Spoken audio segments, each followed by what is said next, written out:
Hello friends, मैं doctor संध्या। आज हम लोग बात करने जा रहे हैं रिलेशनशिप के बारे में।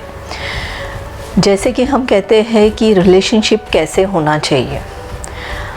हर एक इंसान को लगता है कि एक बेस्ट कपल, हमें लोग बेस्ट कपल कहें या फिर हमारी रिलेशनशिप बहुत स्ट्रॉन्ग होनी चाहिए। मुझे ऐसा पार्टनर मिलना चाहिए जो मेरे हर फीलिंग्स को समझ के मुझे समझे, मेरी प्रायोरिटी को समझे।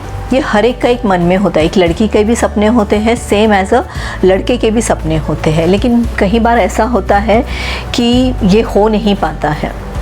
हम एक दूसरे को बहुत अच्छे से समझते हैं, लेकिन थोड़ी बहुत विचारों के वजह से हमारे अंदर डिस्प्यूट्स आ जाते हैं। और आजकल ऐसे हो गए यंगस्टर्स में कि छोटी छोटी बातों में इंसान डिवोर्स तक के फैसले में चला जाता है, जो कि ये फ़ैसला लेने के बाद में दोनों तरफ पछतावा भी उतना ही रहता है, लेकिन फिर वहाँ पे एक ईगो आ जाता है कि मैं क्यों आगे बढ़ूँ, तुम क्यों नहीं।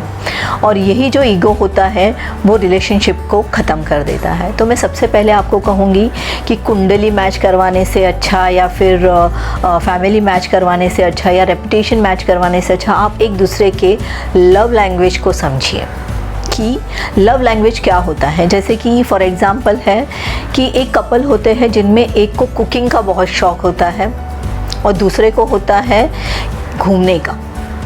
लेकिन वहाँ पे क्या हो जाता है कि वाइफ़ अच्छी अच्छी कुकिंग्स बना के खाना खिलाती है, लेकिन हस्बैंड को तारीफ़ करना ही नहीं आता। उसको पता है कि मेरी वाइफ़ बहुत बेस्ट है, क्या रोज़ रोज़ तारीफ़ करूँ। लेकिन वाइफ़ को ऐसा लगता है कि मैं रोज़ इतने अच्छे खाने बनाती हूँ, इनको मेरी तारीफ़ करनी चाहिए।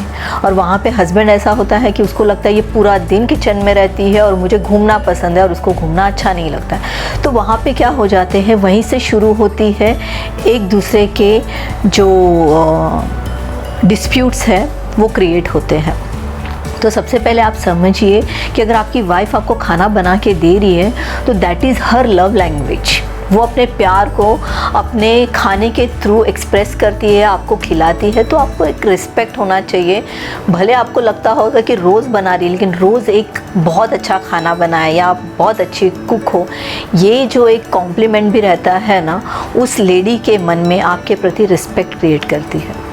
और उस पार्टनर को भी समझना चाहिए कि मेरे हस्बैंड को बाहर घूमने का बहुत शौक़ है, तो कभी कभार वो बताने से पहले आप उनको सपोर्ट कीजिए कि चलो आज हम लोग कहीं गार्डन में जाते हैं, कहीं घूमने जाते हैं, कहीं लॉन्ग ड्राइव पे जाते हैं, या हम कहीं तो निकलते हैं जहाँ पे हम दोनों ही रहेंगे। तो इससे क्या होता है कि हस्बैंड को भी लगता है कि चलो ये आज मुझे सपोर्ट कर रही है या ये मुझे समझ रही है। कभी कभी क्या होता है ना, छोटी छोटी सी बातें होती है और ये छोटी छोटी बातें ही हमारे बहुत बड़े झगड़े का कारण होती है।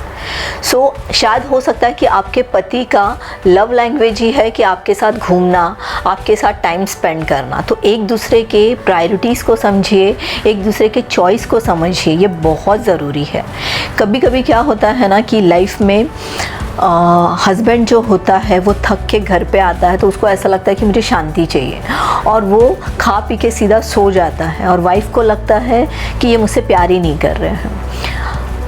मेल का क्या होता है, जब तक उनको उनके लाइफ में एक मोटो हासिल नहीं होता है तब तक वो मोटो के पीछे भागते हैं। बहुत सारे ऐसे कंप्लेन मेरे को आते हैं कि शादी से पहले मेरे हस्बैंड मुझे बहुत टाइम देते थे, मुझे मिलने आते थे, सब होता था। तो आप ये समझिए कि वो टाइम था उनको आपको इम्प्रेस करना था। इम्प्रेस होने के बाद तुम्हारी शादी हो गई तो उनको यही लगता है कि नहीं, अब ये मुझे छोड़ के कहाँ जाएगी। और वाइफ़ को लगता है कि शादी से पहले ये मेरे से प्यार करते थे, अभी शादी के बाद प्यार ख़त्म हो गया। वैसा नहीं होता है। उसके बाद में एक जो मेल होता है उसकी रिस्पॉन्सिबिलिटी बढ़ जाती है कि नहीं, मुझे मेरी फैमिली को, मेरी वाइफ़ को या मेरे बच्चों को एक अच्छी ज़िंदगी देनी है, और उसके चलते हुए वो अपने आप को बिज़ी कर लेता है। लेकिन मैं ये भी बताना चाहूँगी हस्बैंड्स को भी कि आप लोग अच्छा ही सोचते हो, लेकिन इस चीज़ों को डिस्कस करना भी बहुत ज़रूरी है। आप लोग जब वाइफ़ आपसे बात करने आती है या कुछ करने आती है तो आप लोग उससे झटकार देते हो या झगड़ा करते हो या आर्ग्यूमेंट करते हो, that is also very bad.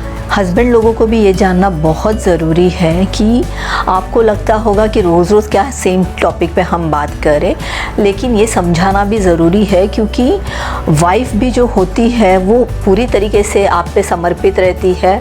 आप भी जो सोच रहे हो वो भी बहुत ही अच्छा सोच रहे हो, लेकिन जब तक आप आपके फीलिंग्स को एक्सप्रेस नहीं करेंगे, जब तक आप लोग एक दूसरे के साथ डिस्कस नहीं करोगे, तब तक ये प्रॉब्लम सॉल्व नहीं होगा। क्योंकि एक तरफ वाइफ को लगेगा कि ये मुझसे प्यार नहीं कर रहे हैं, और आपको लगेगा जब भी घर में आता हूँ तो किटकिट रहती है, परेशानियाँ रहती है।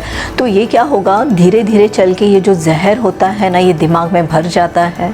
एक दूसरे का प्यार जो होता है वो फिर चिड़चिड़े में कन्वर्ट होता है, फिर वो चिड़चिड़ापन जो होता है वो गुस्से में कन्वर्ट होता है, और फिर वो गुस्सा जो रहता है बाद में नफ़रत में कन्वर्ट होता है। और नफ़रत एक ऐसी चीज़ होती है जो रिश्तों को पूरी तरीके से ख़त्म कर देती है, बर्बाद कर देती है। तो आपको ये जानना बहुत ज़रूरी है कि छोटा बच्चा जब रोता है ना, तभी माँ उसको दूध देती है। यानी कि जब तक आपके दोनों के बीच में कम्युनिकेशन गैप रहेगा, इस प्रॉब्लम का सॉल्व कभी भी नहीं निकलेगा। सो कम्युनिकेशन होना एक रिश्ते के लिए बहुत ज़रूरी है। कोई भी रिश्ता हो एक पौधे की तरह होता है। आपने सोच लिया उसको मैंने अच्छी तरीके से खाद दे दिया है, अच्छी तरीके से पानी दे रहा हूँ और सनलाइट भी मिल रहा है, लेकिन उसके बाद में अगर आपने उसको ध्यान नहीं दिया तो धीरे धीरे पौधे मरने लगते हैं, सूखने लगते हैं। वैसे ही रिश्ते होते हैं। इसे रोज़ के रोज़ पानी, खाद और सनलाइट की ज़रूरत होती है। सो उसे देते रहिएगा। और जब भी आपको जो भी प्रॉब्लम्स है वो एक दूसरे के साथ डिस्कस कीजिएगा। आपके अगर प्रॉब्लम्स के बीच में कोई थर्ड पर्सन आया तो समझ लीजिएगा कि ये रिश्ता बहुत दिन तक नहीं टिकने वाला है।